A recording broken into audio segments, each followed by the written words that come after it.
നമസ്കാരം. അതെ, നിങ്ങൾ ഇഷ്ടപ്പെടുന്ന, നിങ്ങൾ സ്നേഹിക്കുന്ന ഒരാൾ, ആ ആളുടെ സ്നേഹം ആത്മാർത്ഥമായിട്ട് കിട്ടാനും ആ വ്യക്തിയുടെ അംഗീകാരം കിട്ടാനും നിങ്ങൾ ആ ആൾക്ക് വേണ്ടി ഒരുപാട് സമയം ചെലവഴിച്ചു, ഒരുപാട് സാമ്പത്തികമായിട്ട് നിങ്ങൾ സഹായിച്ചു, നിങ്ങൾ ആ വ്യക്തിയെ ഒരുപാട് സ്നേഹിച്ചു, ഒരുപാട് ആത്മാർത്ഥത കാണിച്ചു.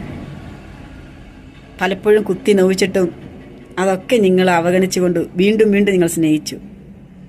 എന്നിട്ടും നിങ്ങളോട് ഒരു തുള്ളി ആത്മാർത്ഥത കാണിക്കുന്നില്ലെങ്കിൽ നിങ്ങൾ എന്തിനാണ് ആ ആളെ ഓർത്ത് വിലപിക്കുന്നത്? എടുത്ത് ദൂരെ എറിയേ.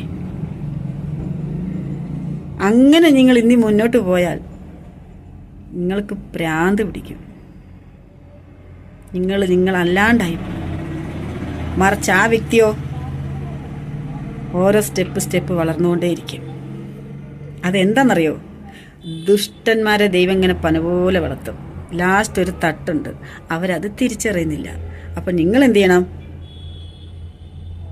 യാചിച്ച് സ്നേഹം മേടിക്കാൻ പോകരുത്. നിങ്ങളെ അറിഞ്ഞ്, നിങ്ങളുടെ മനസ്സറിഞ്ഞ് നിങ്ങളെ സഹായിക്കുകയും സ്നേഹിക്കുകയും ചേർത്ത് നിർത്തുകയും ചെയ്യുന്നവരെ സ്നേഹിക്കുക. അതായിരിക്കും ലൈഫിൽ സേഫ്. Love you all.